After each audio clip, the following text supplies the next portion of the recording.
welcome to 500 Open Tabs. I'm Cobblestones. And I'm Hannah Hillam. Waving at the camera, just in case. Hey, I wanted to be friendly and welcome them into our live from New York. It's Wednesday 500 morning. Open Tabs. Yeah. Oh, how does that guy voice? Saturday night. I know. Don Parr is like, Cobblestones. Hannah Hillam. Musical guest, Richard Nixon and the Rappers. And your host, Helicopter Pylori. But yeah, I wish we had a backup band right now with saxophones. We'd be doing. They could play over us, so people wouldn't have to hear us. Then you guys just have a nice jazz performance with two people talking. Jazz. Anyway, yes, we're here in New York right now. Yeah. We're here for, at the time of this recording, we're in New York for New York Comic Con. Mm-hmm. Due to scheduling being all weird, we weren't able to record beforehand. So we were like, you know what? I still have one part left of my tab that is New York related. You have, I don't know, a pretend tab that you're going to imagine, you're going to come up with on the spot. I'm going to make up on the spot, yeah. Yeah, so we were like, let's just record while we're in New York and we'll do one here. Usually we save this for like a live stream or something, but we were like, let's make the people who listen to the show normally as a podcast also suffer, not just those who come to the YouTube streams for the laughs. So here we are. Hi, we're in a house we found. On the street, we found this home. We just walked. No, it's my aunt's house, and very fittingly, the first thing we see when we look outside is graffiti that says angst. Graffiti that just says big bubble letters. Bubble letters. It's weird too. Like the text, the font face, the typeface. Sorry, doesn't make sense. The font face. The font face. It looks like something I would have drawn by hand, but it doesn't have the. So that's how you know it's not look like your handwriting. Yeah, it's weird. Anyway, it just says angst and it's bright green. It's right outside the window and it's really funny. Yeah. So that's that's going to drive everything that we do today. Yeah. Angst 2025. But anyway, besides that, I think professional. Look at we're so professional. Like, I'm like, tell me, we're in what person. What is it like being a cartoonist slash filmmaker slash documentarian slash writer slash loser slash musical theater major? Listen, all you guys need to know is that there was a big hat that Hannah wore earlier, and it just bothered me all morning because she looked like a hipster influencer from Coachella 10 years ago, and she kept his doing day. it. You guys. Should you put it on for the I probably should. Yeah, I think you should wear it. I'll get my glasses too. Listen, we're giving you the full effect this time, so you guys know. Where'd the hat go? Oh, here it is. Did you already lose it? No. It's literally right there in the chair. I'm finding it. Anyway, the point is that Hannah would have been the it girl 10 years ago. It's deeply upsetting. He couldn't even look at me. I couldn't. It was like he couldn't look at me in this hat. Ew. I can't be seen in public with you dressed like this. Want to go to Coachella 10 years ago? Oh. Anyway, okay, the gag's done. You gotta take it. No. The Riverside's gonna explode right now. Riverside went to Coachella with me. It also look, we bonded on ecstasy, me and Riverside. Ew. We got a pup here. We got a dog here. Cookie, come here. Cookie. Put this hat on. No. She's like, I'm done with you guys. Don't make me do that. Anyway, so yeah, that ruined his day. Yeah. Which my job's done.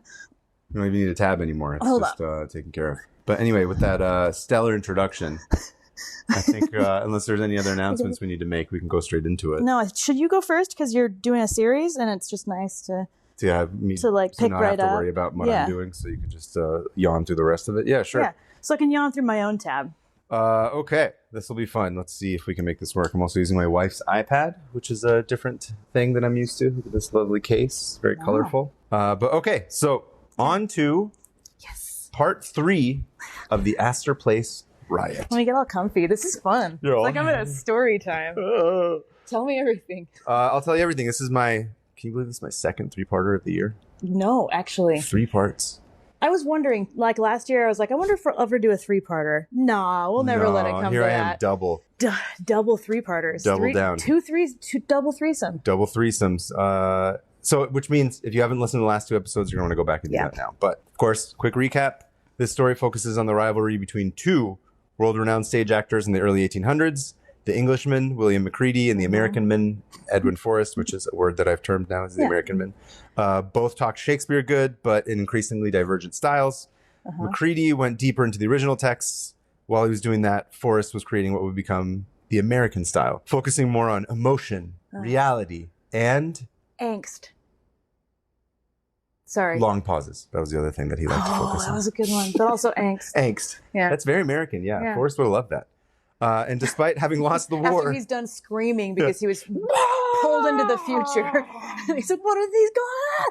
Anyway. What is this AI? Oh, the cops are here. Oh. We're giving you some of that like nice New York atmosphere. Yeah. It might not even be picked up by the mics, but there's someone whose car is not warmed up all the way that you can hear as well. Yeah, you can hear. But anyway, despite having lost the war, the English still had a stranglehold on the American theater market. And as the American working class grew, the resentment grew and grew between what was seen as Forrest, the working class hero, and Macready, the stuffy guy who held his farts. Oh, man. Those British, they just need to fart more. Listen, if you just fart, life becomes a lot easier. You let it out. Maybe you can just chill a little bit. Let out the tension. And amongst all of this, don't forget there's the Bowery Boys. Oh, the Bowery Boys, dude. They're the American chauvinists who love to talk about freedom and individualism, but also have a strict code of all looking and dressing and thinking the same. Go figure. I was watching House of Guinness. About Guinness, the beer? Yeah, but there's a whole part about the Bowery Boys. And I listened to I ended up watching it, and I was like, I just learned about the Bowery Boys today. So I told Sean all about some of your tab. Wow. Yeah. So at least someone's spouse is listening to this podcast and learning about it. Well, she's listening. She has no choice. Sarah's in the back room right now. Having a real job She actually has an interview right now. Yeah, get a real job. Yeah. None of this dumb idiot podcast. Join the Patreon. Okay, let me finish. Yes. Okay, so the Bowery brothers, they love the theater and getting wasted and taking escorts and starting fights. Hell yeah. Meanwhile, Forrest has just taken his second trip to London. We're in the middle of his debut as Othello. He's hissed at by a bunch of Englishmen. Forrest convinces himself that Macready put them up to it, so he takes the TGV over to Edinburgh. And he gets box seats to Macready's Hamlet. Right. He was like, I'm going to go. And he's like, I'm going to give you a taste of your own medicine. Basically, to Forrest, he's like, Macready is the rude man who shushes. He's like, I have to shush in the middle of his performance, and he hisses. Dude, nothing was more infuriating than being shushed. That Always Sunny episode. Yep. Anyway, so that's more or less the summary of the last two episodes. Yep. So, Hamlet begins, and Macready comes out. We're in Edinburgh, right? We're in Edinburgh now, yeah. Everyone's taking their seats. Forrest has got his popcorn or whatever he's sitting in the box seats. They're getting ready. He's doing the like pop, pop, pop, pop, pop, pop, pop, all their warm up exercises. Yeah. Unique New York. Unique New York. Lights go down. Mm-hmm. People are getting ready. The show starts. Hamlet begins. Macready comes out. And he's like, whatever, to be or not to be. What that is the pencil. What's the line? You know how to talk Shakespeare. To be or not to be. That is the question. How much of it do you know? Do you know all of it? I'm not going to say anything. Yeah, you are. Go. No, you got to do it. Do it, please. Whether 'tis nobler. I don't remember. That you do remember. No, I don't. No, you do. Look at that. Whether 'tis nobler. No, I don't remember. He's pretty much just sort of being like, should I kill myself? Yeah. I know the one part where because I still say this on an everyday basis, which is really annoying. But I always say something's rotten in the state of Denmark. So imagine the roles reversed. You're on stage saying this, and and then what do? So actually, I should say this. According to The Atlantic, and this isn't 100% confirmed, they say, quote, after the words, they are coming to the play, I must be idle, get you a place. Yeah. Do you know this line? Yeah, it's the play within a play. And he's like, everybody shut up. We're about to watch the play I wrote. Yeah. And then Macready galloped 2 or 3 times across the stage, swinging his handkerchief in rapid flourishes above his head. Yep. This was his way of affecting madness. So that's them. That's the moment that Forrest just lets out a hiss, which I don't know if they're doing hiss. It's this. It's like a... Which is a weird, like, that's not that insult. It's just a stranger, like, oh, I guess someone's tire is going flat. 50, they're in half the tires. He's the only one doing it. I know, but that's even worse because it's like, oh, it's not just a bunch of people, it's one. One and he's person here targeting me. Why wouldn't you just say boo or Boo Earns? Obviously, Boo Earns. Boo Earns. No, I don't know. I don't know. Whatever. He does this louder than, Prince John's snake advisor and assistant. Remember his? Oh. Basta! No one! Oh, man. Prince John sucked. Yeah. And he does it, and everyone all of a sudden is like, oh, like there's an audible gasp. They're like, oh my God, is this a beginning of a Charlie XCX diss track? Oh no, Taylor did it. Charlie XCX doesn't even need to do diss tracks for her to win the diss track competition. But whatever. So this is like the English 19th century version of it. So people are literally like clutching pearls and like fainting or whatever. And it's a big deal. And next thing you know, the press is covering it. And people are recording TikTok explainer shorts. And some idiot like me is doing a 3-part podcast explaining the origin of this beef, which I'll call Beef Wellington for the sake of this. Yeah, we're in Britain. Yeah, it's the Beef Wellington is what they call it. This origin of this Beef Wellington. That's where the origin of the phrase comes from. I've got a Beef Wellington with you. Wellington with you. Let's squash our Beef Wellington.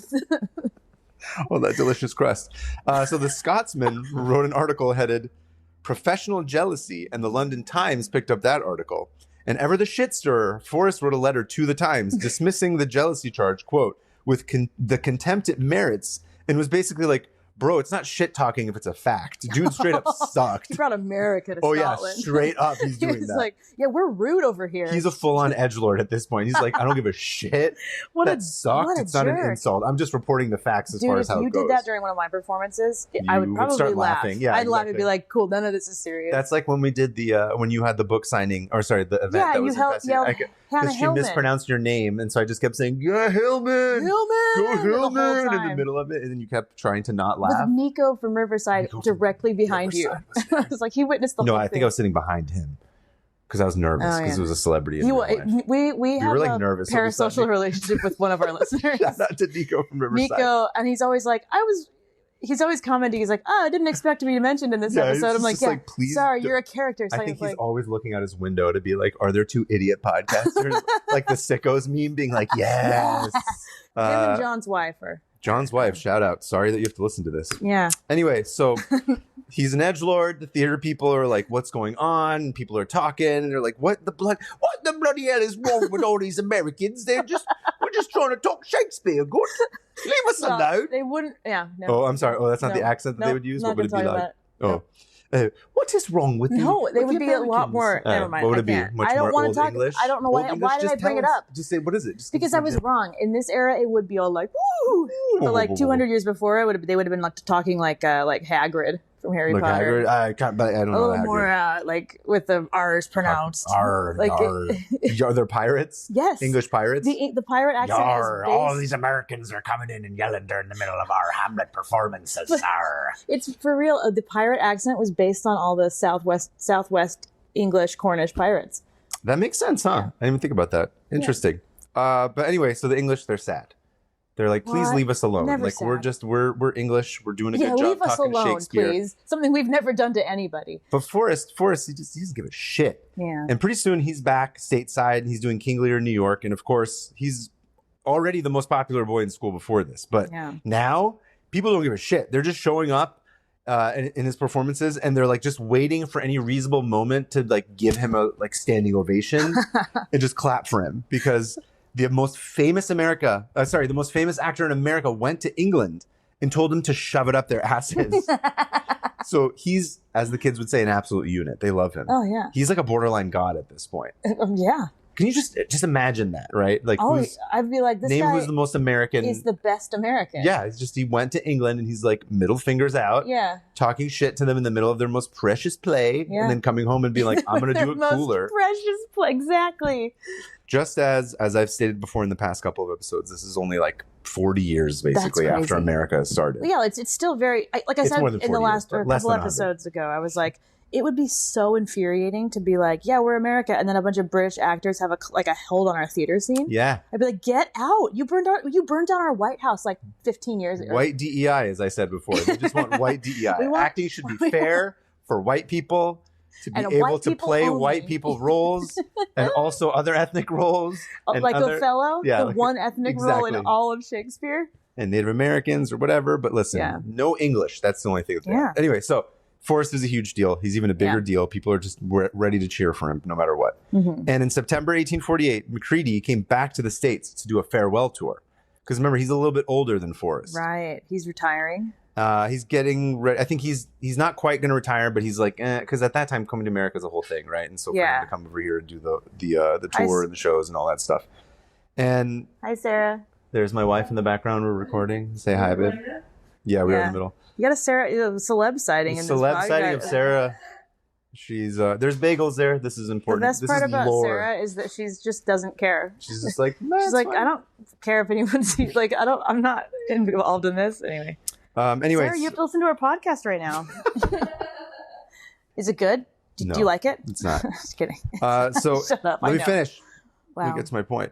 Macready, he's still getting his ass kissed. Don't forget. Oh, right. Because this is a story about class division. So all the people who love Macready are like the rich people who go to the fancy theaters, who are like educated because they look as the English tradition as like That's the real quote unquote tradition of like what all the fancy people do who are like wealthy and educated and they know this. None of this like blue collar shit that Forrest is doing where he's like, I don't know, screaming and getting all like upset. Falling onto his knees and taking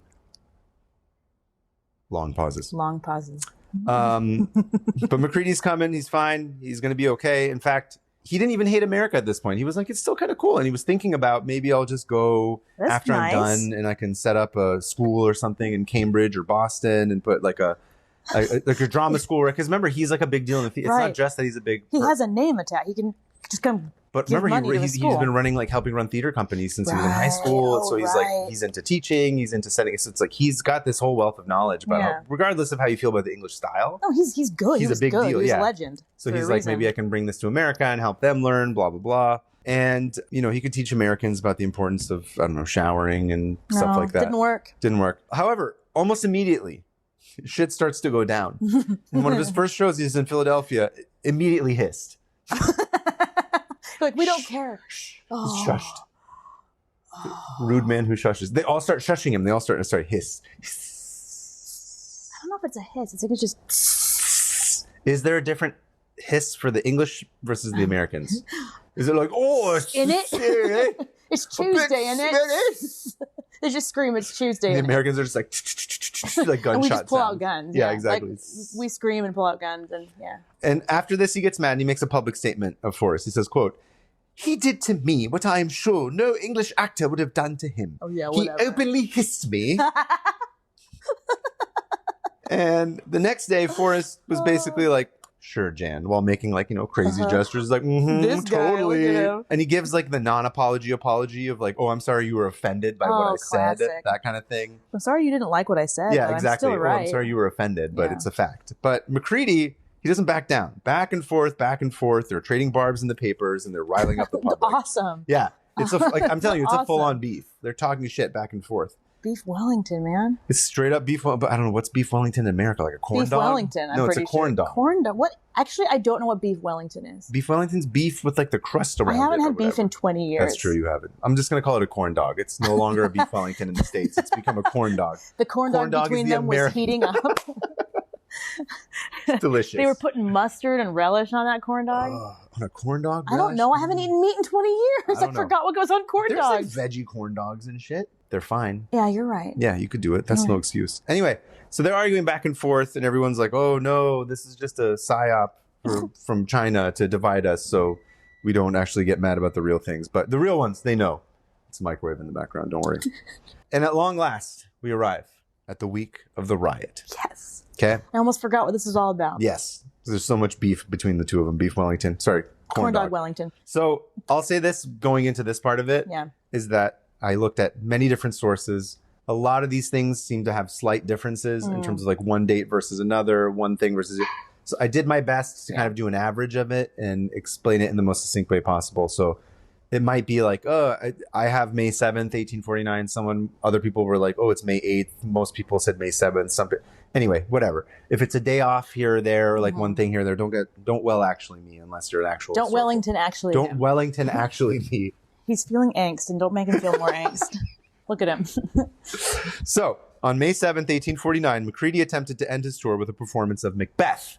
Oh, good choice. At the titular Astor Place Opera House in New York. Where in New York was this located? Is it still around? The place is not there anymore. I don't know if it got torn down or whatever, but it didn't last for reasons that will become obvious. Cool. Is what the associations of it were. The Astor Place Opera House had been built specifically to bring European high culture to New York. Oh, okay. And I don't know, they only served like Orangina and Nutella there or something. It was for the upper 10. It was with real sugar, Fanta with real sugar. It wasn't none of this hazelnut shit. No. It was like real actual chocolate in it back then, even though it was trying to masquerade as something else. Yeah. But it also had like a very strict dress code. Okay. And I think it's at some place I read that it had like basically a subscription service where you had to pay like so it's like whatever, like Soho House or some shit like here that they would have in New York and LA where it's like, here's the fancy place that you can go that's like part of this club where you can go watch operas and stuff. Wow. So again, it's decidedly for the upper class, both built for this idea and also like the people that populate it and things that are there and all that. Okay. Now, allegedly, this is not 100% confirmed, but it's said that Forrest knew a couple of colorful characters that he had been seen speaking to beforehand. One was a downtown ward boss named Isaiah Reinders, who made his living running saloons and brothels and wrangling Irish votes for the Democrats. Amazing. And the other guy he was talking to was a guy named Edward Judson. Okay. And Judson was a former degenerate who reinvented himself as a journalist when he moved to New York City, and he harped on big like nativist themes in his work, and he wrote plays that pandered to the taste of the Bowery Boys. Dude, I want more about him. Yeah, I know, because you're a huge nativist who loves to like talk shit and be racist, but that's another deal. I'm just giving you a long pause. I'm not giving you anything. Dog whistles everywhere in terms of what he was. Yeah, he sounds like an absolute dickhead. Listen, it's not that far-fetched to think about what that's like today. Yeah, that's what nativist arguing. Yeah, exactly. Catered toward the Bowery Boys, what the Proud Boys. Bunch of dudes who dress all the same. And, Proud Boys. The Proudery Boys. The Proudery Boys. They eat corn dog Wellington. Corn dog Wellington, that's corn dogs. So these guys have their own corn dog between them, but they're clearly political rivals, right? One is essentially an anti-Irish nativist, and the other guy is trying to get Irish votes. So they should have never been working together. No. But as we've said before, the enemy of my enemy is my friend. So their shared hatred of the English brought them together. What, Hannah? And they kissed. They kissed. Probably. Oh, they all the group kiss. Three-way kiss. Three-way kiss. So again, this is hearsay-ish. Yeah. It's not like officially reported, but people were like, we saw those two guys talking to each other and kissing. With tongue. With Forrest. The European way. In the corner. He's sitting in the cuck chair. He's the cuck. Waiting. Yeah. You think Forrest is the cuck? No, he organized the whole thing. He did it for his own pleasure to watch. Oh, you're right. He's the power cuck. The power cuck. Hi, Sarah. She's just in the background eating a bagel. Having breakfast. Yeah. So for McCready... Are you going to sit here? You can, if you want. Ladies and gentlemen, we have an audience member, my wife, who is now part of the podcast, sitting and eating a bagel. And drinking some cherry juice. Wow, Cookie goes to you. Oh, because you have food. Yeah, that's anyway, so the power cuck is watching his two friends. Power cuck is watching his friends. This has been reported afterwards. This may or may not have happened. Right. So, for McCready's performance on the night of the 7th, Reinders arranged for 50 tickets to be given to his friends.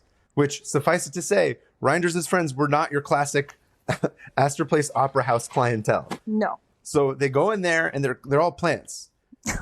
Right? Are you serious? Like hired crisis actors? Yeah, exactly. The hired crisis actors. They go and they throw rotten eggs and potatoes at the stage, and they make so much noise that no one could hear the play at certain times. Wow. But nevertheless. So it's like watching a movie with me. But basically, like screaming.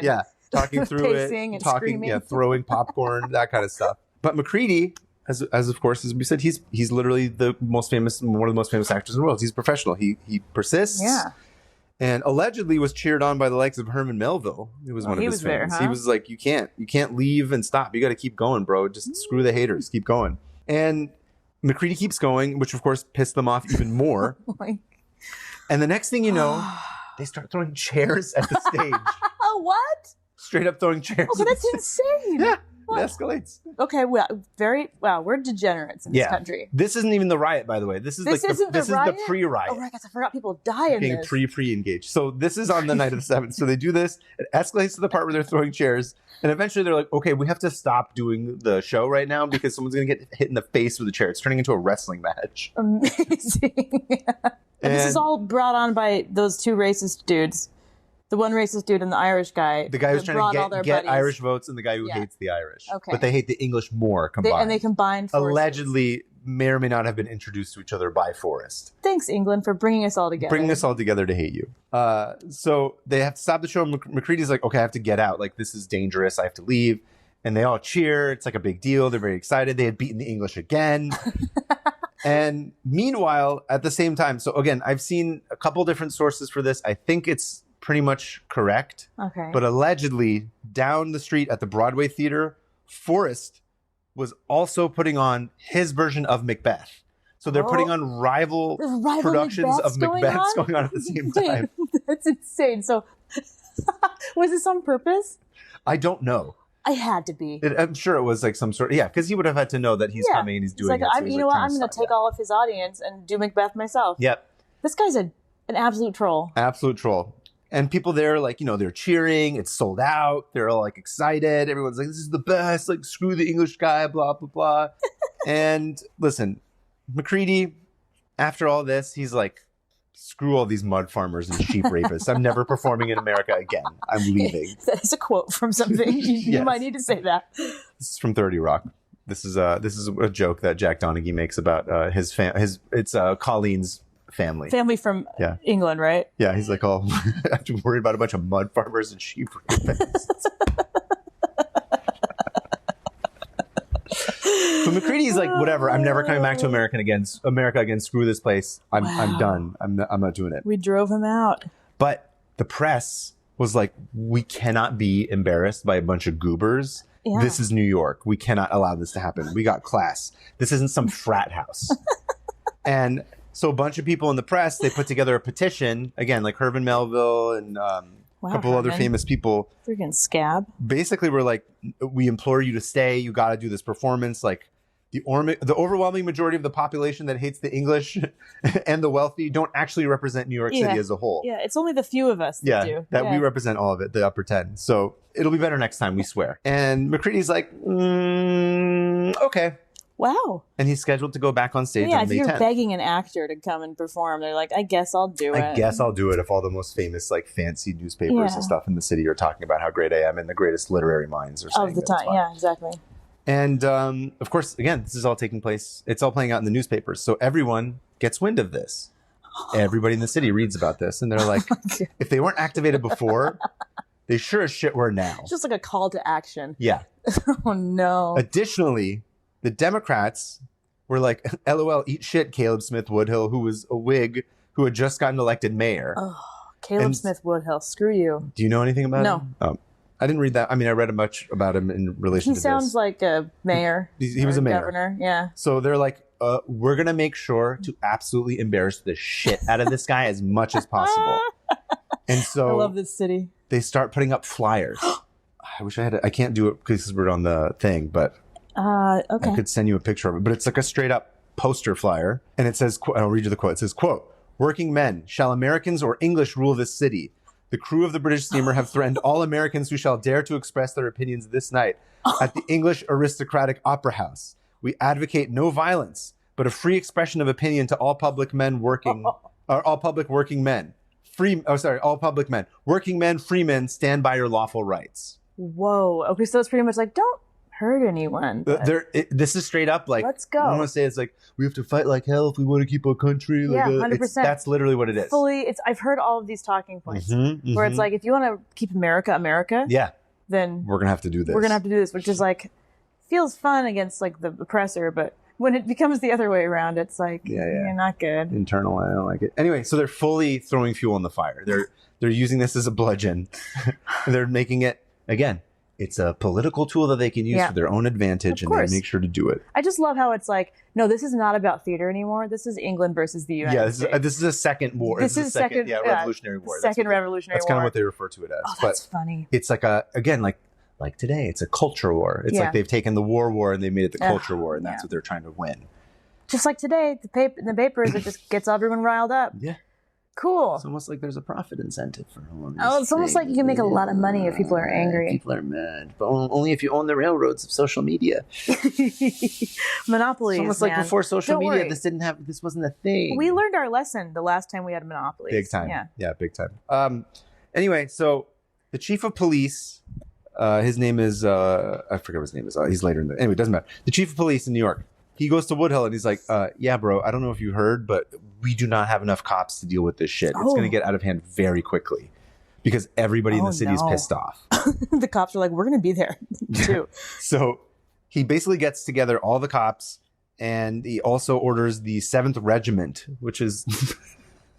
So the National Guard. Basically. Calls in the National Guard. Yeah, to get under arms. Always a great idea. Bring in the army. It's never a bad idea. It's going to be perfect. For a theater performance. Which, again, this was very confusing based on the differences. I think it's like 300 dudes from the 7th Regiment. Some people were saying that was the police force. Some people were saying it was the 7th Regiment. I think it probably... Because there were those... they still had those militias set up. Yeah. From the Revolutionary War. It makes sense, could call on them. That's why everyone's like, we got to have a militia. And it's like, no, we kind of disbanded those for a reason. Yeah. So, on the night of the 10th... Okay. Now we're finally there. This is the night of the riot. All hell breaks loose. Thousands of self-proclaimed, by the way, they're now calling themselves foresters. Oh, jeez. Okay. Because so lame. Swiftie. They're basically the Swifties of their day. That's it. Dude, nothing is scarier to me than a Swiftie riot. In 1800s Swifties. These hats will be flying. They're all there. Yeah, they're like, oh no. Batarangs. No Charlie XCX. No Charlie XCX.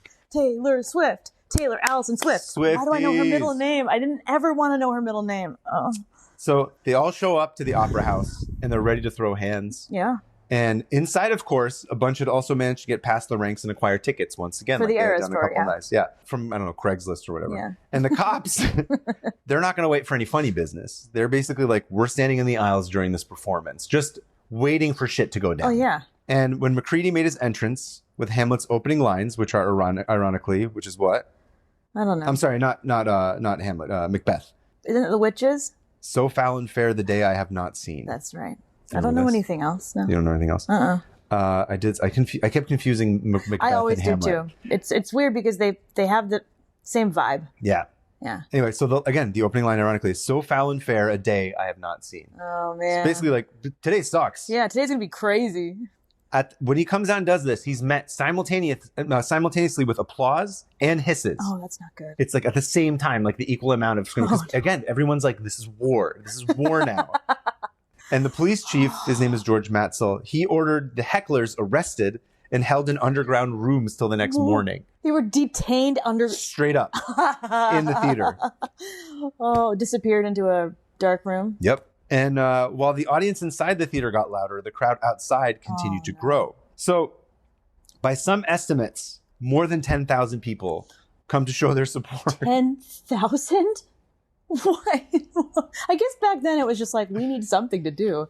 We don't have public executions anymore. This is what I'm saying. This is next. So some of it is like, and that's like a mixture, right? Yeah. So a lot of them are just looky-loos who are just like, what's this crowd that's 100% happening? 100% I would have been there. Yeah. Exactly. 100%. Like, someone's fighting. What's happening? Last year we were in New York. Someone's fighting. We're like, we were like, let's stay and watch. Yes. And then afterward, I was like, that could have gone a different way. So I don't know how many people were there that were specific, like how many of the Bowery Boys specifically were there to like cause a ruckus and how much, but it just grew. Of course. Got big. So most of the people outside were Bowery Boys, right? No. I'm saying it's like, there's not 10,000 Bowery Boys. No, but like yeah, okay. You're right. Yeah. So it's just it's like a small percentage, I imagine, of the Bowery. There's a lot of Bowery Boys, but they're like a gang. So it's not like 10,000 people of the city are just. And New York's not got that. I'm trying to think of. I don't know what the population of New York at that time was, but we're not talking in the millions yet. No, I think the world population was only like a few million. Yeah.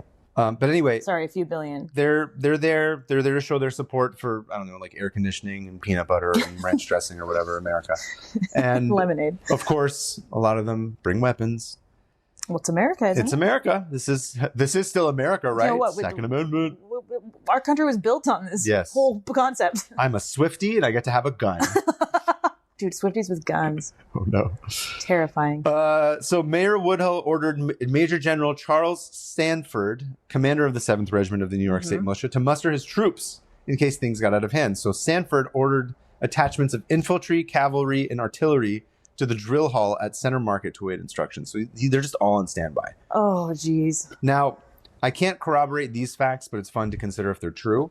Yeah. This was from one source, which was theoutline.com. It said, quote, the newly arrested, so these are the people who were like underneath. Downstairs. Yeah, on street. They tried to light a fire while they were underneath the stage. Yeah, classic. A rider inside managed to poke his head through the window to inform the crowd outside that their Confederates had been locked up. And around the same time, a police officer in the lobby stuck a hose through one of the windows and began to spray the crowd in Astor Place. Underneath? I would have rioted. Are you kidding? It's like again, there's only one source that I found that had this. At these provocations, the mob went berserk. A sewer had recently been dug on Lafayette Place, and the unearthed paving stones provided a ready supply of missiles to use against the theater and the cops. So now they went and looted a construction site. Yeah, of like shit rocks. They're now throwing shit rocks at the cops and militia. It's gonna make a great Kumite arena.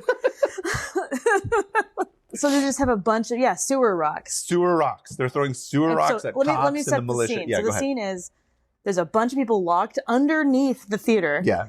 Getting sprayed with water. Or no, I think the people in the crowd are also getting sprayed. Okay, so this is according to one source. Okay, so I'd like it to be true. I'm gonna look. We're not professional. This was a fun.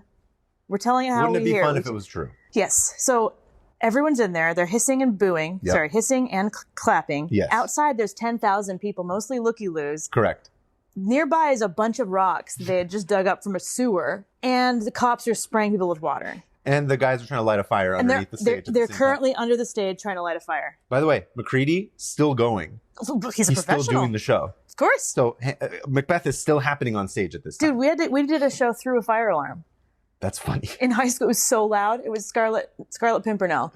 We did it through a fire alarm. Listen, but once you start throwing shit rocks at cops and militia, it's they're going to be like, let's de-escalate. We don't like this. We're professionals. Let's get our shit rocks and de-escalate. No, of course. That didn't do anything. So No. General Sanford had them form a line and shoot their guns in the air as a warning at first.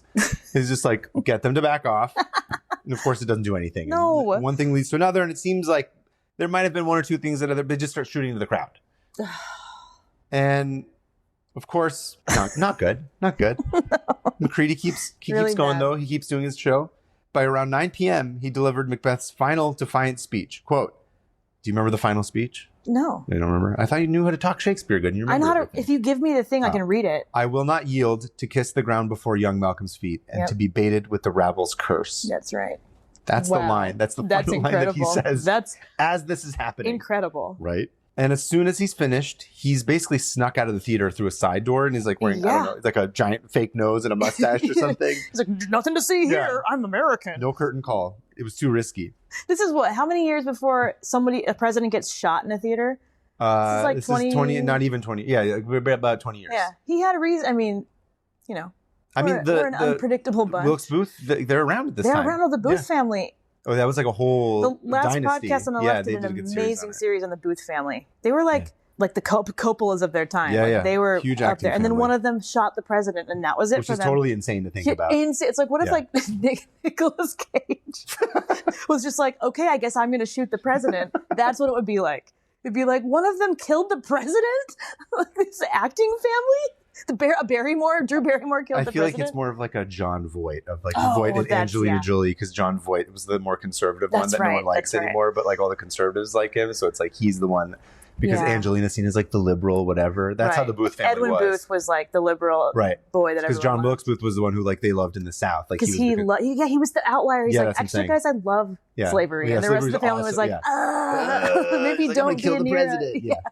It's closer to John Voight in terms of, because everybody, all your listeners, absolutely know who John Voight is. I could only think of the Coppolas. Yeah. That's unfair to the Coppolas. I'm sorry, Nick Cage. Anyway, so publicly apologize to Nicolas Cage. He gets snuck out, and outside the riot reached a crescendo, and fighting, punching, running, guns, throwing rocks. No, not even rocks, like paving stones. Shit rocks, sewer rocks. And no, it's chaos. Like lamps are going in and out. There's like it's like a cartoon where there's like the giant dust pile of the dust smoke, where like people are just going, and you guys see the feet and the legs come out, and then like people getting their heads yanked back in, that kind of shit. This is one of those moments where you look at it, you're like, we are animals. 100%. We're not any better than animals. Nope.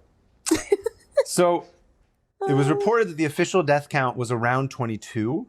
Okay. When all was said and done. But a bunch of people, that's a lot of people to die because of a Shakespeare, like a Shakespeare riot. Yeah. It's like, I can play, here's what it's like. Robert Pattinson and Affleck Batman. Who can play that? That's our Shakespeare. Better Batman? Who's a better Batman? Yeah. I mean, I have heard, who was it? Batman's I think Affleck said this, where he's like, he said he's Hamlet. Hamlet. Batman is American Hamlet. American Hamlet. Yeah, I can see that. But anyway, so even though the report is about 22, it says like 22 to 31 roughly, but like the consensus seems to be about 22. But also a lot of people ran off because they didn't want to get into trouble. Right. And so like it's probably much higher. Crazy. And hundreds are wounded, countless arrested. And I guess between 50 and 70 policemen were injured.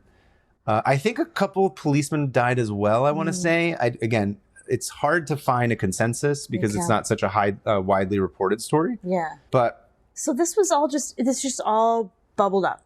It just all bubbled up. It resulted in this explosion where everyone got in a fight and they were just punching each other. We're fighting the cops. We're fighting the English. The English are like still doing the show. Yeah, they're like, we were watching this play. Yeah. It was about the opera houses. All these things just come to a head at this one point. It's a class war. Yeah.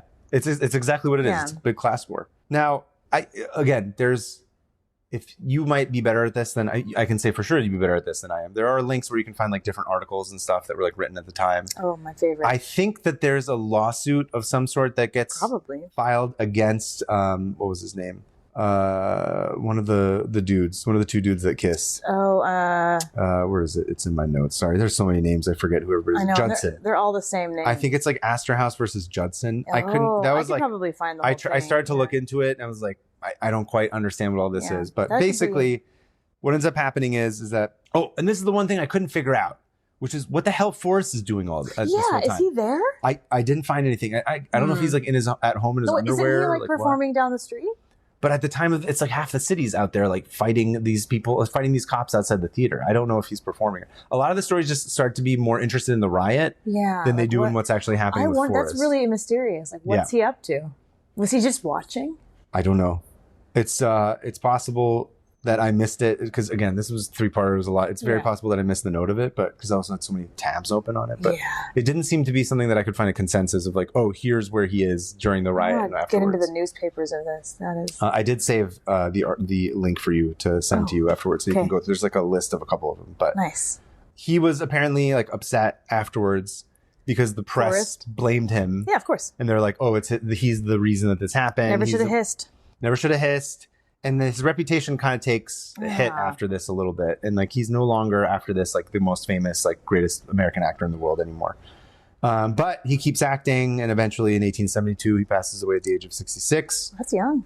And McCready, unsurprisingly, did not come back to the States after he's like, I'm fully done. 22 people died at my performance. I'm good. Not into it. He died the following year in 1873.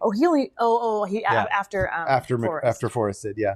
Having retired, he retired like just a couple years after this incident. I think 1851 is when he basically retires. So he's got like a long retirement where he's chilling. The Carrington event happened. Right. Was that 73? That was 52. Oh, 51, 52, somewhere around. Yeah, he's just like, I can't. After the this is weird. I can't do it. Maybe that's what it was. It was solar flares. That's what caused all these people to go insane. So as far as the effect that it had on the city, again, this is all this is not my like official part of my tab, just random crap, because I was trying to find like what did this result in? Yeah. So some people were like, it mobilized the city of New York to be like, oh, we need more. This might have been sort of the impetus of Central Park. Oh. Maybe. Again, I'm not saying that. Oh, like the creation of it? It's like, I think they were like, we need more places where people in the city can sort of mingle and like be around each other so they're not so segregated and like in terms of class. So we'll just uproot a bunch of African American graves and make Central Park. Of course, that's always what we'll just relocate them. That's fine. They're always in the background. They're never the main characters. That's their cemetery. Who cares? Anyway, so that is the conclusion of the Astor Place riots. Good payoff. Thank you. I love how petty it started. It's so petty. Just these two actors being like, "I'm the better thespian." I'm better at talking Shakespeare good. And then all these people just were like, "No, I'm assigning class warfare to this, and now I'm gonna kill a bunch of." It's just any excuse to fight the cops. It's just so classic of just like, and now this is a riot.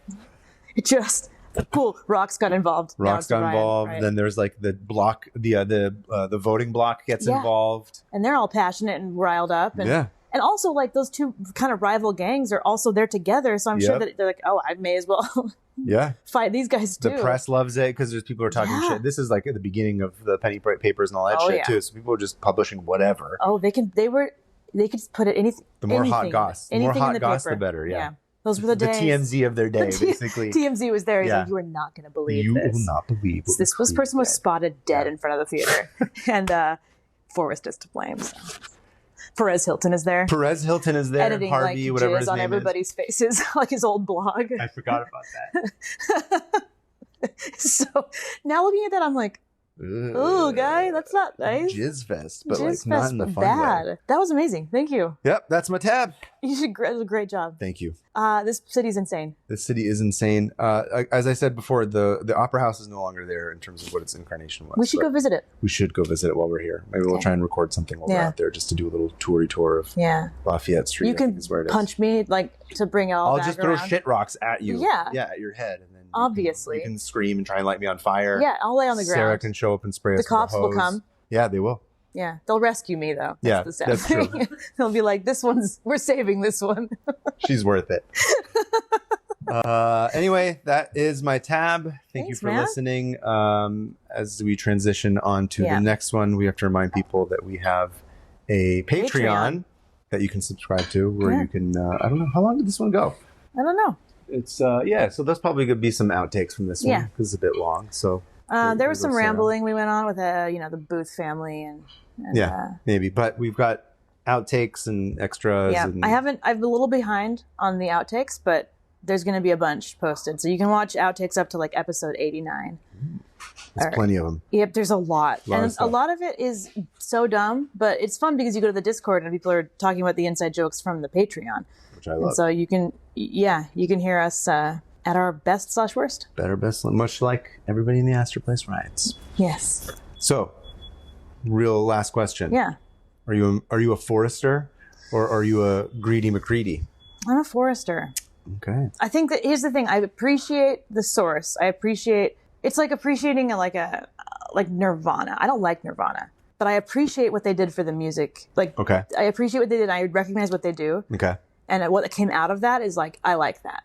Okay. And so I pay tribute to them while not wanting to listen to them. Mm-hmm. So that's how I see McCready, where it's like, you were necessary to bring about this like theater revolution. Yeah. And then we took it, ran with it, and we made it ours. Yeah. And there is that nice thing. I do love that about America, is that like we're messy, we're emotional to a fault.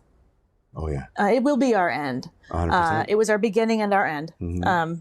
But that's very uniquely American. The whole thing is the whole story is the guns, the cops, the the warring factions of immigrants / nativists, like teaming up for the vote. Teaming up to, dude. If we look, guys, Tammany Hall Democrats. There is no us versus each other. Okay, it's all of us versus the rich. The rich. Okay, and the techno fascists and the billionaires. Yep. Don't fall into this. Even if you don't like the Irish, get Democrats. Whatever. What was it?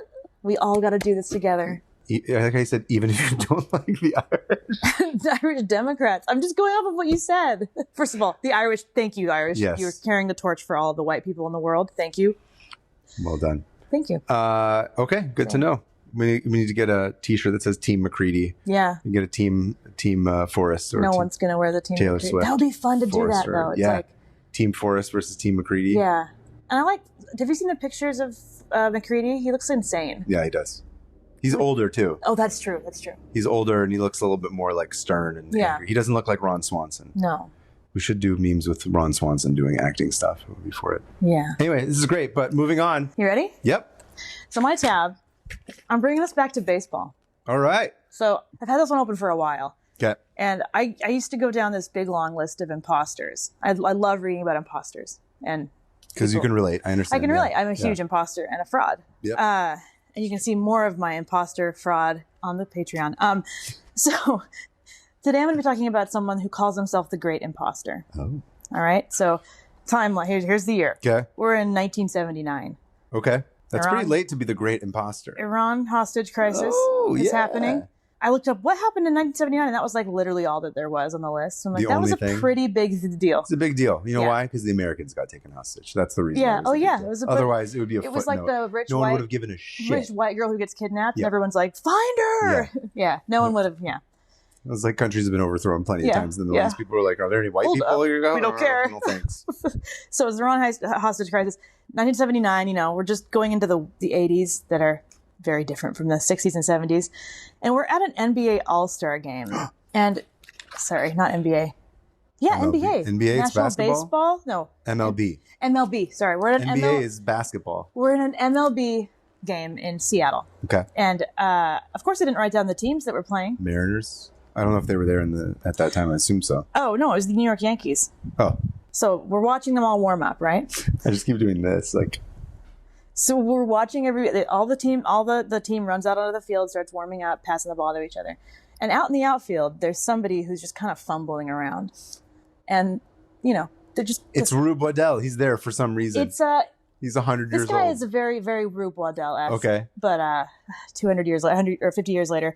So this guy sits and follows the rest of the team over because they're going to start taking a picture. Okay. They're like, okay, everybody get in the picture. And he's like... And there's pictures of this. You see this guy standing in the back in a New York Yankees uniform. And the guy that was like organizing the picture was like, who are you? you're not a Yankee. What are you doing? How can you tell he's wearing the uniform? Well, you look closer and you realize that the uniform is handmade. Oh. And that his shoes are painted black. And that he's fully, like... I love this, whoever it is. Oh, this guy. So he's the great imposter. So everyone's like, what are you doing? And a couple of the teammates were like, you need to go hide. Because they were kind of in on it. And so this guy books it, right? Okay. And he hides in the locker room. But the locker room is full of Secret Service. Because President Gerald Ford is touring the stadium that very day before the game. I thought you were going to say Gerald Ford was the one wearing the secret Yankees outfit. Oh, I wish, dude. That would be amazing. That would be the most Gerald Ford story. Sorry, I got very excited at the idea of So he goes in Gerald Ford and he's like, to what? I'm trying to... Gerald Ford is in this locker room. And so he has to like duck into the sauna. It's off, but he's fully clothed in a sauna, hiding from the Secret Service at Gerald Ford, okay? Amazing. And there's interviews while he's hiding of the teammate being like, yeah, I think he's in the sauna right now. Like, well, we're going to watch this interview later. Okay. So and they're like, yeah, it's this guy and he's in the sauna. But he's fully clothed. It's off. Yeah. Like they kept telling the interviewer, like, the sauna's off. Like, no worries. So he had to wait till Gerald Ford left. Mm-hmm. And then he was like, I'm not going to be stopped by this. My goal is to get out there for the national anthem. He wanted to line up with all the players. So he just gets out of the sauna, goes back out, and starts walking out onto the field again. Confidence. And here's the thing, he's so tall. He's like 6'4". Nice. And everyone's like, this guy, because he's easily recognizable. Yeah. So they're like, this guy again? And at this point, they're like, no, we're, get over here. So they arrest him. Oh, no. And they escort, don't worry. They arrest him for what, being a fake Yankee? Yeah, a Fanky? A Fanky? I didn't realize that was like a crime in this country. Well, that's the thing, it's not. Yeah. It's they couldn't charge him with anything. They were just kind of like, you need to leave. You're not on the team. It's not illegal to wear a handmade Yankees uniform. Right. Like, why are you... It was just confusing because they're like, why are you here? Like, what are you doing? Why are any of us here? And so they escort him off. And one person said, his shoes look funny. He has a pot belly. That looks like the dude from the All-Stars game we saw. They're just judging him now. I don't like this. And it's funny. What does his body have to do with this? A pot belly? This guy is in great shape. Sorry. Some of us can only afford to shop at like Payless shoe stores. Right. Sorry. Some of us are an insurance salesman from Michigan because that is what we have to make our own Yankees uniforms. Some of us have to pull ourselves up by our bootstraps. Seriously. But Should I go fight the English? This is making me mad. Yeah, this is Is this England's fault? So this guy, here's the thing. Yeah. People were like, oh, we recognize this guy. Yeah. We've seen him before. Because this was not the first time he faked his way into a sports game. Okay. I'm going to tell you today about Barry Bremen. Barry Bremen. He calls himself the Great Imposter. Love it. Barry Bremen, friend of the Fremen. Good. Friends of Fremen. Barry Bremen, friends of Fremen. You don't know the Fremen. Yeah, I do. It's from Badoon. It's from Badoon. Badoon? Seinfeld. We're in New York. Okay, so... What is the deal with all this sand? Why are the eyes all blue? Worst Jerry Seinfeld joke. Sorry, this was the basic one, yeah. So Barry Bremen was born June 30th, 1947 in Detroit, Michigan. Detroit. Shout out to Michigan. Michigan. I don't know where Sarah went. She's like, I don't care about this. He grew up a very athletic, outgoing kid. Okay. But he didn't ever mean to make a career out of his sportsmanship. You know, he's all just, what does he say in Harold and Kumar? He's like, just because you're hung doesn't mean you have to be a porn star. Exactly. Just because you're good at sports doesn't mean you have to legitimately play sports. Illegitimately, sure. You could just play it for fun. You could just walk onto the pitch. Listen, that's how it goes. And he ends up marrying this woman, Margot, who I watched an interview with her, and she's just the most charming, lovely lady. Just like... You can tell she puts up with a lot. Margot, and they have 3 children. And he's like, I can't really, I gotta make money. I gotta live the suburban life. And so he becomes a junior high history teacher. Okay. After that, he's like, this sucks. I'm going to be an insurance salesman. Perfect. Yeah, he's like, this is too boring. I need to become an insurance salesman. But that was boring too. So he's like, on the side, I'm going to sell novelty toys. Okay. So he's like selling Slinkies and gack, shit like that. Yeah, like these really specific, insane toys. Yeah. And he would play racquetball at the Jewish community center in his town. And so every week, and he'd always wear this uniform that his friend gave him that was from the Sacramento Kings. Sacramento Kings. Yeah. Shout out. Shout out. So he'd always wear Light the beam. a Sacramento Kings uniform to exercise in. Yes. And he was playing racquetball with his 4 friends. And he's like, you know what? I bet I could just... This is before the baseball. This is like early 1979. This He's is like, the first idea. This is the first idea. He's like, I bet you $75 that I could walk onto that court and shoot some free throws and and I can make it into the basket. And they were like, you're insane. Shoot a basket just pretending to be a Sacramento King. Yes. And they're like, we're absolutely, of course, $75. You're not going to do it. Yeah. And he's like, okay, here we go. And so the next day was the Sacramento Kings game. And you could tell, here's the thing, you could tell he's been thinking about this. Wait, sorry, back up real quick. He's born in Detroit. Yeah. And this later part of the story happens in Seattle. So where is he during this? Is he in Sacramento? He's in Detroit. He just has this uniform. Oh, okay. Okay, so all this takes place in Detroit. In Detroit. Yeah. And then the Sacramento Kings were in Detroit playing. Gotcha. So the next day in Detroit were the Sacramento Kings. And he's like, I'm going to do it. Don't even worry. And so he gets there and he puts on street clothes and he walks in and he slowly takes his clothes off in the bathroom. And he just falls into line as they walk onto the court. Who's going to stop him? Nobody. It's 1979. Everyone's too busy smoking cigarettes. No, seriously, 9/11 hadn't happened. Driving. Everyone's like, I don't know, bring a gun on the court. Who cares? We don't care. Shoot someone. Who cares? Anyway, he gets out there with Kareem Abdul-Jabbar and they're shooting. And he tells everybody, he's like, I'm an imposter. I'm here because of a bet. And I need to be able to be on this. I need to Everyone shoot. thinks it's funny as shit. The team is like, hell yes. They're like, you can actually play a couple of quarters if you want. They were like, screw the establishment. They're all like uptight. Good for them. I love that they're just like fully, they're like, this is hysterical. We don't give a shit. And he's like 6'4", so he looks like a basketball player. Yeah, for sure. And he was like a huge fan of Kareem. And also, who was the other guy? DJ King. I don't remember DJ King. Not King. DJ King? DJ Khaled actually was part of DJ Khaled was there. What a coward. DJ Coward. How about that? Were they playing the Pistons at the time? I didn't write that, but probably. So he was out there just like, and he misses his first 4 shots. Oh no. And the whole team is just like, this is hilarious. Laughing. Like, this is so funny. You're the best. Like, who are you? And the thing about this guy, because when I was reading with this, I was like, that would be so annoying. But once you hear Barry talk, you're like, I would probably let him do almost. He's just charming. He just like charms his way into everything. Like, hey, how you doing? Like it just comes out of his mouth so easily. Just like I'm about to do this. And everyone's like, okay, let's do it. Okay, he could have used this for evil and he didn't. He used it to play basketball with professionals. Yeah, with a bunch of professionals that he loved. I love it. So, this is on TV. They're like, so he's like, my friends now can see that I am playing. I will say too, it's 79 is like, that's pretty late. That's not like 1940s basketball where it's like not really a thing. That's just like, getting into like this is like 3 years before Jordan. Yeah. Yes. So this is pretty like basketball's established. Yeah. Yep. And he missed his first 4 shots. Everyone laughs.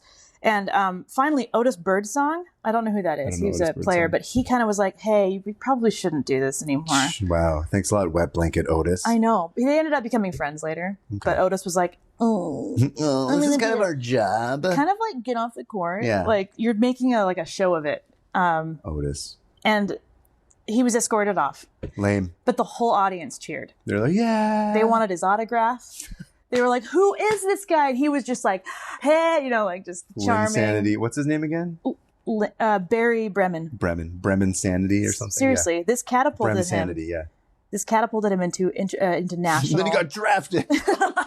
No, here's the thing. He sucked at sports. Like he could play he was athletic, but he wasn't good. He's not a professional. But he was enough to be like, oh, maybe that guy's just having a bad day. You know what I mean? Yeah.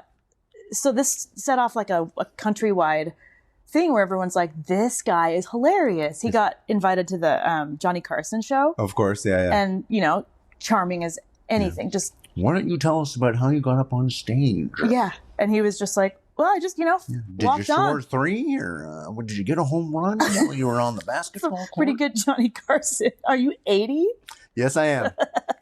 Most people don't remember Johnny Carson. Johnny Carson was the first and only talk show host forever. For a long time. Yeah. So he gets on the Johnny Carson show. He becomes a household name. And his wife is like, what are you doing? What are you doing? She can see that he is. Did you do any insurance work? Did you sell? Are you working? These toys are just piling up. These novelty toys. What am I supposed to do with this shit? My house is full of slinkies. So much gack. I'm sold gack.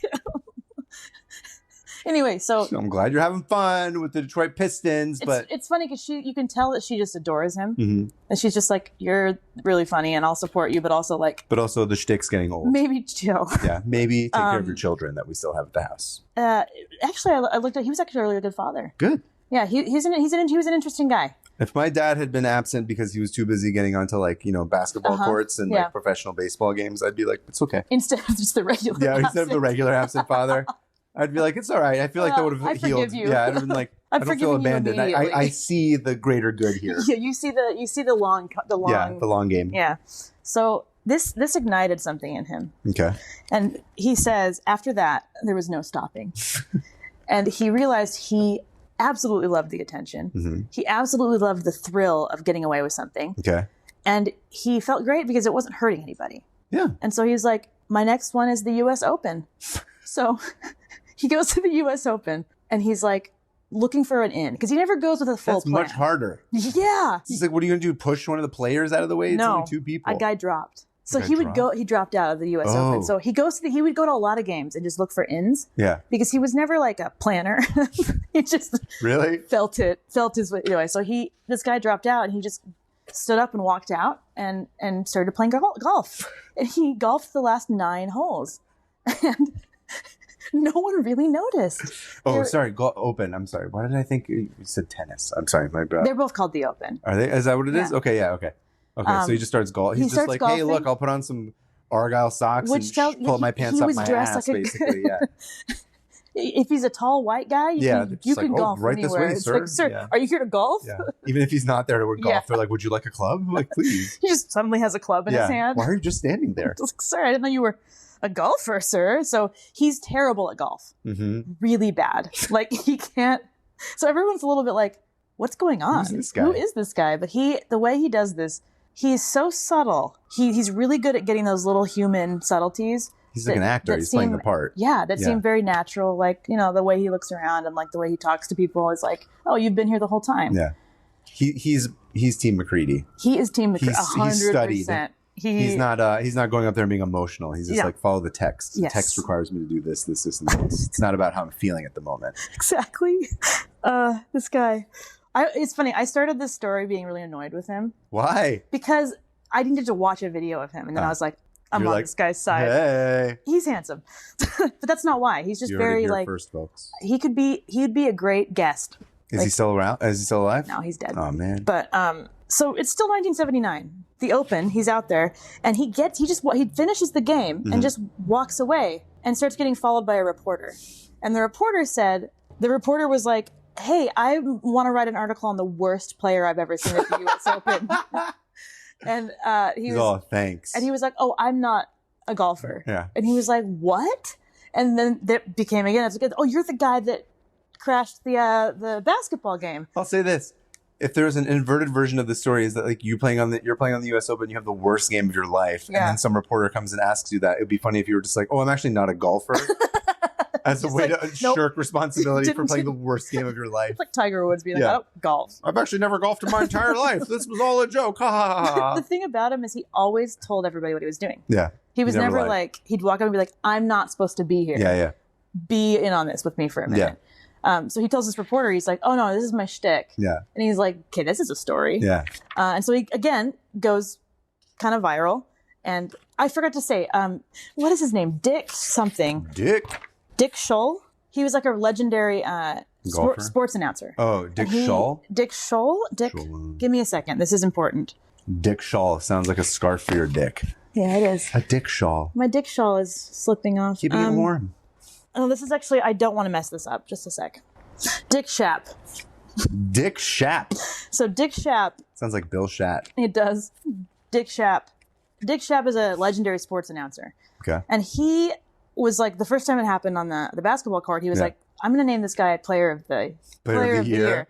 And so he gets named player, and then they become kind of these friends. And he's like, he has a connection to the sports broadcasting side of things through Dick Shapp, and they were buddies. And so he'd be like, Dick, I'm going to go show up at this game. And Dick would be like, again, he's getting person or sportsman of the year or whatever. So Dick was like fully in on it. Love it. And so after this, he gets named, player of the month or whatever. And a little while later, he's like, I like that he's still selling insurance. Yeah, this whole time. Like at some point, it's like you watch this guy be player of the year, and then on Monday you're getting a call about your life insurance. Yeah, 100%. Like, aren't you the same guy? And he's like, I'm good. I'm good at this. That's how hard I work for you. He worked insurance the entire time. Nice. Through this. And so got to keep your day job if you're going to be able to follow the arts. Next one he does is the baseball game in Seattle that I talked about. Okay, Mariners. Where the Mariners and the whatever, and then the Yankees. And that would like skyrocket him because they're like, it's him again! And he like hid in the locker room. It became this guy's hilarious. Gerald Ford couldn't even find him. A whole team of Secret Service missed him. Like, didn't even check anyway. He's not even president at this time. He's not? In 79. It's Carter. You're right. Famously botches the rescue operation. Yeah, of that's the Iranian right. Hostages. Yeah. How could I forget? Anyway, so finally he's like, I need to up this. Kick it up a notch. I'm going to learn the dance routine to the Dallas Cowboys cheerleaders.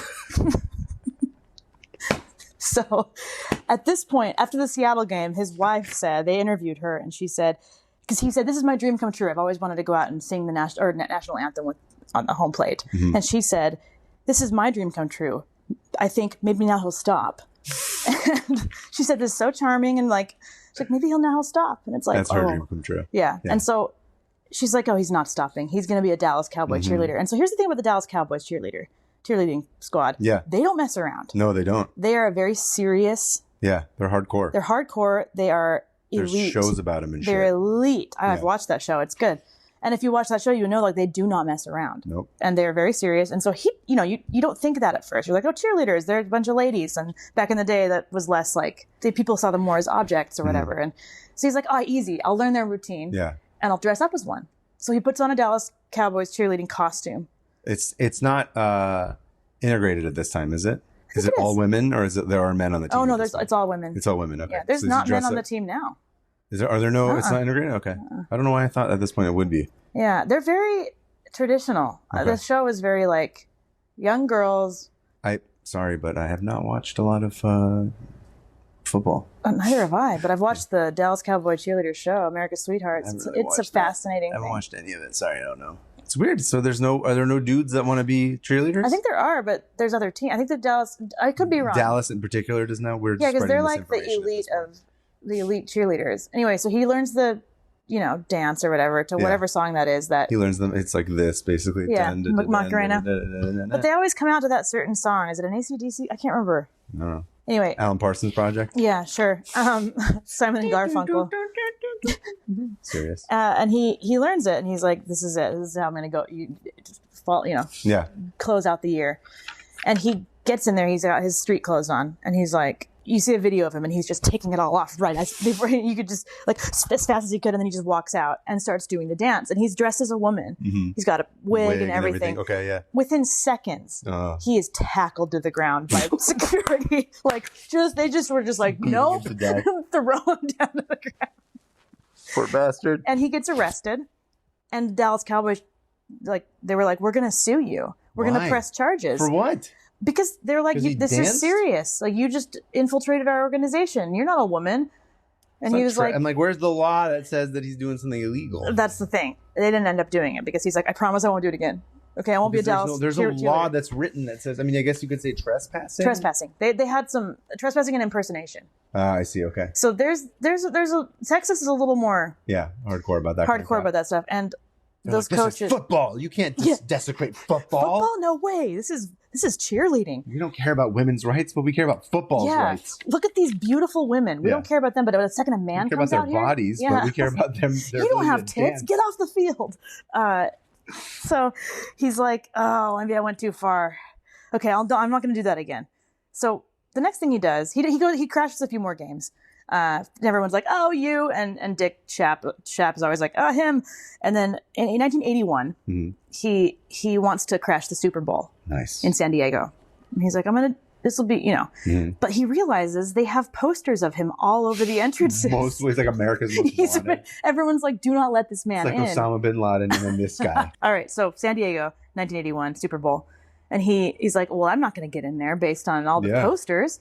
And so he has this other idea. Okay. There's this freelance mascot called the San Diego Chicken. Oh, no way. Yeah. So this guy shows up, not him, this other guy who is the mascot. He wears this costume, this chicken costume. He shows up at all these games as a freelance mascot that just represents San Also, I didn't know Diego. you could be a freelance mascot. I didn't either. And so he's like, I know. No benefits. Listen, you get 1099 as a mascot. Yeah, you contract. Fill out this paperwork, all right? Taxes are awful being the freelance mascot. It's 1099. And the mascot. 1099 mascot. A nightmare. I got a personal account and I get Harry. Oh no, he's You got an EIN number or what? No, not your personal one, your business one. I don't need your social security. I assume you got a DBA. What's the deal? I did the That's same EIN. voice every time you're right. Yeah, every time. Every time. You have one voice. Listen. You're a one-trick pony like Barry Bremen. Yeah, basically. Yeah, exactly. Like a Fremen. Yeah. Barry Fremen. He's just got bright blue eyes. Spice. You okay? No. Okay, cool. I don't know why I always ask you if you're Are okay, you because okay? you're never okay. Never well. And neither, why would I ever? Why would you ask that Angst. question? Angst, dude. So he's like, I know, I'm going to dress as the San Diego chicken. And so he puts on this chicken outfit. Hold on. Does he, for the sake of story, when the freelance guy comes in, does he like punch him and then take him back and then change his outfit and then put his outfit on the Pee-wee chicken? He makes on the his chicken guy and own then runs chicken away. outfit. Oh, I see. Because the guy wasn't coming to that game. He's like, this is perfect. Could have just gone and stole it from him while he was showering. He's singing Right. like, oh, no, no, You see no, a no. shadow in the curtains of and just joinks grabbing. it off of the windowsill. And then there's a pie there as well. Yeah, And a pie. He just, like, eats the floated pie. too. Yeah. Yeah. And he eats the pie in the chicken costume. Just shoves it through the little It's a mouthful. chicken pot pie. And he's like, Chicken what have I pot become? pie. I'm going to get a bigger pot belly. Everyone's going to make fun of me. Rapid fire nonsense. That's what we do. Rapid fire nonsense. Okay. So he puts this chicken costume on. Right. And don't worry, we have a video of him doing an interview in the chicken costume Thank that God. you're going to watch in a minute. Nice. Yes. And he gets to the door. Yeah. And the guy's like, this guy is way too tall to be the chicken. Because the regular guy is 5'7". And Barry's 6'4". Yeah. And so this guy's like, no, you're Barry. You're Barry Bremen. He immediately calls him out on it. He's like, oh, man. I like that it's famous enough that the guy knows who it is. By Like, he knows his height, name. too. Yeah, he's like, you're that tall, weird guy who, We don't got steals any spice identities. here, Fremen. Turn around. Get out of here. So he's like, gets thrown out before he can get in. Bummer. And this makes national news again because he's dressed as a chicken. Also, I hate this guy who's like, he just ruined the Super Bowl. He could have had the giant I guy know. in the chicken costume. That would have been the most memorable Super And Bowl. all the of players time. love him. That's the thing. Every time he does this, the players are in on it. Yeah. They're like, oh, nice. Yeah, we'll get you in. Yes, he's in here. And it's always the coaches and the owners that are like, get off the You're field. making us lose money. Uh-huh. So 1980, at this time, he's like, okay, maybe I'll chill out a little bit. Yeah. And he kind of goes quiet for a few years. And in 1985, he's like, okay, I'm no more sports. Because people kind of got used to it. And they're like, it's not as fun anymore. No one wants you in here. We're just going to keep you out. She's like, I'm not going to do sports anymore. However. I am going to do the 37th Emmy Awards. Oh. And he's like, I'm going to accept an award for someone else. That's my goal. Okay. So he gets like a press pass. Amazing. I know. Because he makes up a fake news agency. Okay. He gets a press pass. He sits in the third He's row. on Newsmax. You have to let me in here now. I'm TMZ. TMZ. I broke the Astor Place riot. Perfect. I don't think. So he sits in the third row and he's like, this is perfect. Yeah, and yeah. he's just waiting. He's like, who am I going to get up there for? Because, again, no planning. And he's sitting there, and they get up to do the best supporting actress in a drama series. Okay. And the winner is Betty Thomas, who didn't stand up right away. And so he's like, oh, she's not here. That's my cue. And so he just stands up. He walks up there and accepts the Emmy. And Right, he's he like, does do it. he's like, I'm not able to accepting come. this. Yeah. Accepting this on Betty's behalf. She can't be here tonight. Thank you for everybody. And Incredible. thank you, Dick Shapp. And then he sees her walking up the aisle because she just didn't get up in time. Yeah. And she's like, What the are hell, you doing? dude? And he's like, oh shit. And then just runs off. He just Does he books keep it. the Emmy with him? Or? Yeah, he keeps the Emmy. Nice. And she's like, that's my Emmy. And she's pissed because it's one thing to like fool sports people. It's another to fool actors. Yeah. Again, actresses, of they course start not. riots Yep, over things. exactly. Drama. She's like, this is England's fault. And No, then starts to burn it down. She was so mad. And Yeah. I get it because that was like her moment. And Yeah. she, he Didn't took her overshadow. speech. He took her Emmy. So did she not get to go up and give a speech afterwards? I couldn't find anything about that. I think she did. But she was pissed. Everyone was pissed. So of course they immediately apprehend him and they're like, get to jail. So they arrest him. And Dick Shapp is even like, bro, you That's too much. You put my name in there? Yeah, like, I'm only... And so he actually ended up being Shap's not a real bro, unfortunately. He's not. Well, he's like, Barry, I have to come out against this. Like, it's not cool. And so he wrote like a piece that's like, I denounce Barry's actions. And everyone's like, Barry, this is a lot. This is too much. And he was like, wow, They're not real friends. Actors are so lame. Yeah, they are. Like, get over yourself. Yeah, exactly. And he was pretty much just like, okay, so yeah, I learned my limits because actors don't have senses of humor. He's right. And he's right. And he did it one more time on a field at the Dodgers game. Okay. And he got screamed off field by Tommy Lasorda in 1986. And that was the end of that. I thought you were going to say Tommy Wiseau. Yeah, Tommy Wiseau was there. And then in 1993, I don't know if you remember this, but do you remember that tennis star, I do, because I was born in 1983. Of course I remember Monica. She was stabbed.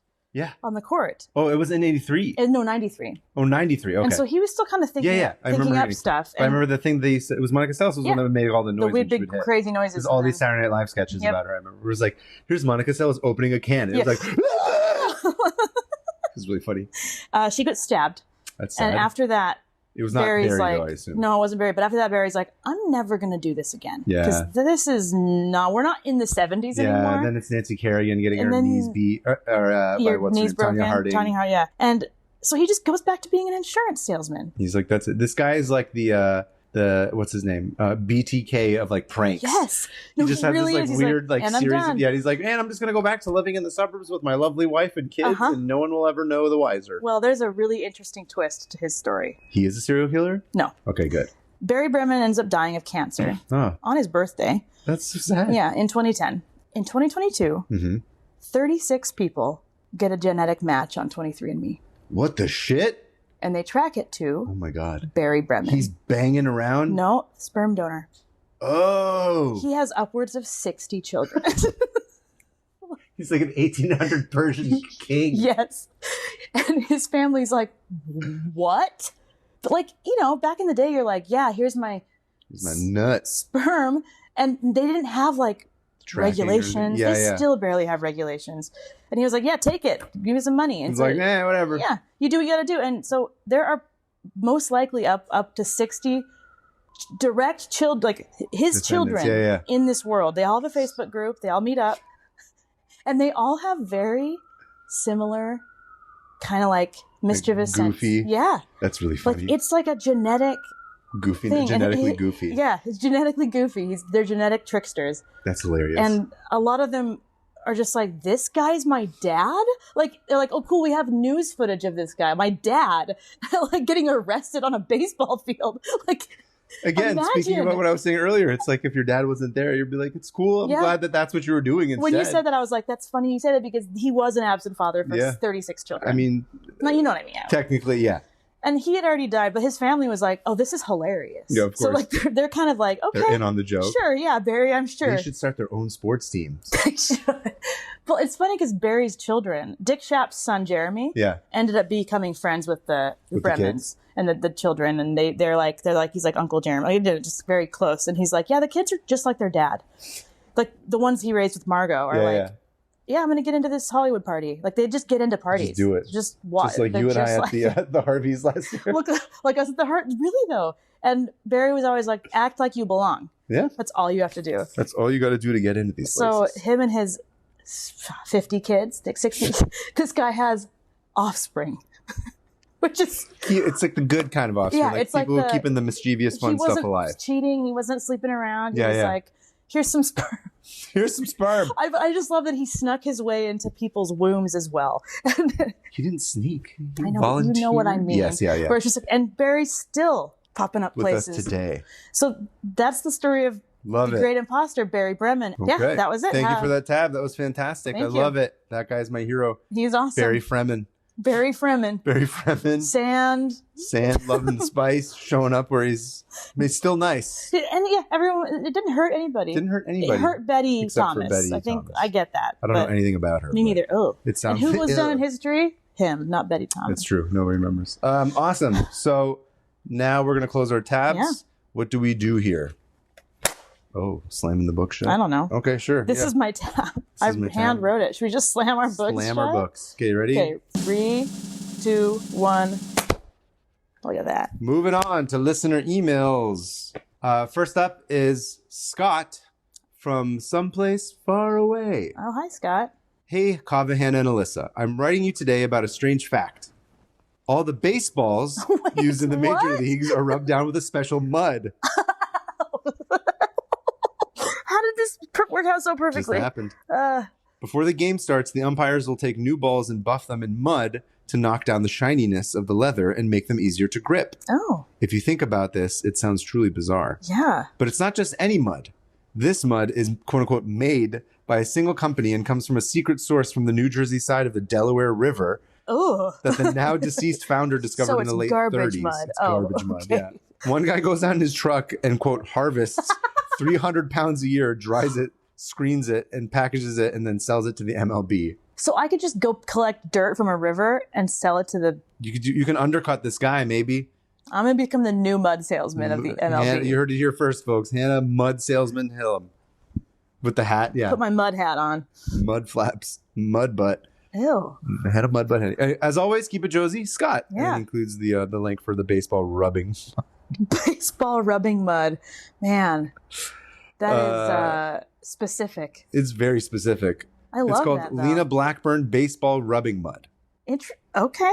That's very straightforward. Lena Blackburn? Lena Blackburn. Is it a woman? According to the history of this Wikipedia article that they sent. Oh. Anyway, that's the first Awesome. email. Yeah. And mine is a voice memo. Oh, voice memo. Let's do it. We got to do it on your phone because my phone is ruined. Donde está your... It's in the... Oh, wow. I have to pull it up. Dropbox. Wow. For this episode. Wow. Yeah. Look, Anyhow. You didn't come to Coachella with me in 2013. 92? No, I'm mad. Yeah, here we go. All right. This is Susie. This is Susie. Okay, here we go. Hello, Kaveh and Hannah. My name is Susie, and I'm a longtime listener. And I was so excited to hear you talking about stinging nettle because I always have an open tab in my brain about stinging nettle. It's one of my neurodivergent special interests. So I thought that I should let you know that it is so much more than a weed. It is a food source. Many cultures traditionally use stinging nettle. I personally like to add it to my summer borscht. But it's also valuable for medicinal reasons. It helps with arthritic pain and inflammation.